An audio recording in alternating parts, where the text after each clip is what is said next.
Hello बच्चों, कैसे आप सब लोग। उम्मीद करता हूँ आप सब बढ़िया ही होंगे। जैसे कि आपको पता है, आपका कल बिजनेस इकोनॉमिक्स और बीसीके का पेपर है ना। और ये अब बताने वाली बात नहीं है कि आपको क्या इंपॉर्टेंट है, कितना आपको कौन कौन से चैप्टर करने हैं, कैसे करने हैं। ये आप लोगों ने सब कुछ रेडी कर लिया होगा। और एक चीज़ आप लोगों को पेपर नंबर 3 से, बिजनेस मैथमेटिक्स एलआर और स्टैटिस्टिक्स के पेपर से समझ लगी गई होगी कि हमारा जो पेपर नंबर 3 और 4 है, इसमें पेपर आने से इम्पॉर्टेंट चीज़ें हो क्या होती हैं कि हमें किस तरीके से वो 2 घंटे को मैनेज करना है ना। 2 घंटे उस कैसे 120 मिनट को मैनेज करना है कि हमें किस तरीके से 100 क्वेश्चन पूरे मैक्स टू मैक्स हो जाए। ठीक है ना। मैं जो रिव्यू वाली वीडियो डाली मैंने, उसमें मैक्सिमम बच्चों का यही कहना था कि मेरे सर 45 क्वेश्चन हुए, 50 हुए, 55 हुए, 60 हुए। मेजोरिटी बच्चों का, है ना। एटलीस्ट मैं कह सकता हूँ कि कम से कम 60-70 बच्चों का, 60-70% बच्चों का एक ही कहना था, है ना। कारण कि बच्चों, ये आपने सिलेबस जहां पर भी पढ़ा, खुद पढ़ा, किस तरीके से भी पढ़ा, वहां पर आप सिर्फ और सिर्फ वहां पर पढ़ाई की बात होती रही।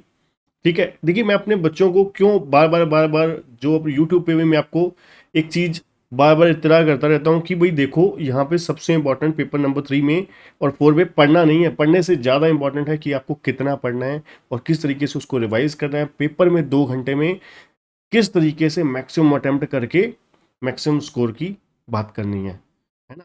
बच्चे कहते हैं कि एक्यूरेसी एक्यूरेसी। अब देखिए, 45 नंबर की जिस बच्चे ने अटेम्प्ट करी है, वो बच्चा कितना ज़्यादा श्योर होगा कि मेरे 45 के 45 ठीक हो जाएंगे, 100% एक्यूरेसी होगी, है ना। तो इसलिए मैं बार बार क्यों कह रहा हूँ आप लोगों को कि आपकी जितनी ज़्यादा अटेम्प्ट होगी, उतनी ज़्यादा आपके अंदर कॉन्फिडेंस बढ़ेगा। ऐसा नहीं है कि तुक्के मारने वाली अटेम्प्ट, है ना। तो इतना तो मैं भी समझता ही हूँ, आप भी समझते ही हो कि मैं आपको क्लियरली बोलता हूँ कि भाई देखो, 65-70 नंबर की बहुत अच्छी वाली या अच्छी वाली कम से कम अटेम्प्ट आपकी होनी चाहिए। और बाकी आपके 30 नंबर है, उसमें आपको 50-50% भी डाउटफुल है, फिर भी मैं आपको कहूँगा वो क्वेश्चन छोड़ने नहीं चाहिए।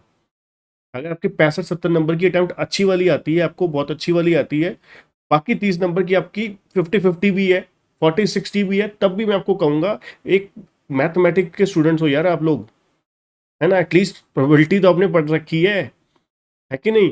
तो कैलकुलेशन करके देख लो कि 30 क्वेश्चन अगर आप डाउटफुल है, 50-50 हैं, तो कितने पॉजिटिव 1 मार्क्स बन जाते हैं आप लोगों के। ठीक है ना। फिर भी जब भी आप पेपर करो, ठीक है, उसमें ये जरूर दिमाग लगाना, किसी मेरी या किसी की भी सुनने की बजाय अपना दिमाग लगाओ, अपनी सोच लगाओ कि वहां पर कि भाई मैं, अगर मेरे को 30 क्वेश्चन मेरे को डाउटफुल है या 20 क्वेश्चन डाउटफुल है, उसको मैं छोड़ दूंगा या 40 क्वेश्चन छोड़ दूंगा एग्जैक्टली। ठीक है, मैं सिर्फ उसको ही ढूंढता रह जाऊंगा जो क्या है मेरे को 100% श्योर है। फिर आप वो उतने में ही वही फिर दोबारा वही 55-60 की गेड़ में ही फंस जाओगे। ठीक है ना। फिर आपको डर बना रहेगा कि यार पास होऊंगा फेल होऊंगा, पास होऊंगा फेल होऊंगा। ठीक है ना। अभी मैं मोस्ट ऑफ द स्टूडेंट मैं अभी भी देख रहा हूँ कि बहुत सारे बच्चे इसी में बेचारे फंसे पड़े हैं कि यार मेरा पेपर तो, तीसरा पेपर तो अच्छा हुआ नहीं, चौथे का अब करके फायदा क्या है ना। आप अब बहुत सारे आप लोगों के मन में भी यही कुछ चल रहा होगा। इसलिए मैं आपको थर्ड पेपर में भी रिक्वेस्ट कर रहा था कि बच्चों, कोशिश करना अटेम्प्ट ज़्यादा से ज़्यादा, क्योंकि जिन बच्चों की देखिए 70-80-90 की अटेम्प्ट है, वो तो अपने तरफ से फिर भी बहुत सेफ होंगे, सिक्योर होंगे कि चल यार 40 तो आ ही जाएंगे। ठीक है ना, चल 40 तो आ ही जाएंगे। और कल वाले पेपर में आपको ये सिचुएशन नहीं होगी, पेपर 3 से डिफरेंट सिचुएशन होगी। यहाँ पर आपको प्रैक्टिकल का पेपर कम आता है, पेपर नंबर 4 में प्रैक्टिकल का कम आता है। अब कल वाले पेपर में आपके ऊपर है, आपको 60-70 चाहिए या फिर दोबारा 50 की अटेम्प्ट करके 45-50 ही चाहिए। ठीक है ना। जो कहते हैं कि एक क्वेश्चन गलत करने पर सवा 1.25 मार्क्स कटते हैं। ठीक है ना। अरे जो एक क्वेश्चन छोड़ दोगे तब भी तो जीरो ही है। ठीक है ना। बाकी ये नहीं होता कि तुक्का मारना है, सारे कोई मतलब आता ही नहीं। ऐसा तो होगा नहीं कि इकोनॉमिक्स का पेपर है, आपको इकोनॉमिक्स में बायो के या किसी और सब्जेक्ट के, है ना, केमिस्ट्री हिस्ट्री के क्वेश्चन पूछ लेंगे। इतनी बेवकूफ़ी इंस्टीट्यूट है क्या? इतनी बेवकूफ़ी इंस्टीट्यूट। ठीक है ना। उन बेवकूफ़ इंसानों को बोलो कि भाई इतनी बेवकूफ़ नहीं है हमारे इंस्टीट्यूट। जो हमने इकोनॉमिक्स में जो पढ़ के गया है सारा सिलेबस, उसको तो एटलीस्ट इतना तो पता ही होगा ना कि उस क्वेश्चन में लिखा गया हुआ है। डाउटफुल होगा कि 4 में से 2 क्वेश्चन, 2 चॉइस में डाउटफुल है, उसे ऑप्शन में डाउटफुल है, 2 श्योर है, उसे लग रहा है कि हाँ यार ठीक है, ये तो गलती है कि नहीं। तो इसका मतलब क्या है कि थोड़ा सा अपने दिमाग और दिल दोनों की सुनो और थोड़ा सा प्लान करके पेपर में जाओ।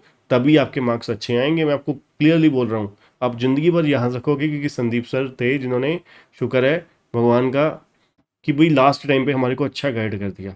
ठीक है ना, गलत गाइड करके मेरे को कुछ मिलने नहीं वाला, मेरे को हो सकता है गलत कमेंट ही आप लोग करो, है ना। इसलिए मैं आपको क्लियरली बोल रहा हूँ कि भाई अगर आप अपना अच्छा चाहते हो, अपना भला चाहते हो, तो इस चीज़ को दिमाग में रखो। नेगेटिव मार्किंग के लिए बहुत ज़्यादा नेगेटिविटी मत लेकर आओ।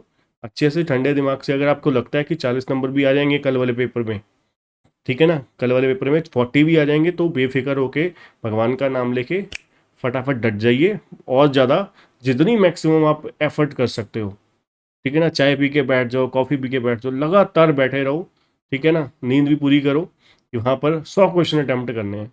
और कल मैं आपको डेफिनेटली कहता हूँ, कल वाला पेपर आपका अच्छा ही होगा, क्योंकि वहाँ पे प्रैक्टिकल नहीं आता, ठीक है ना, प्रैक्टिकल नहीं आता आपको।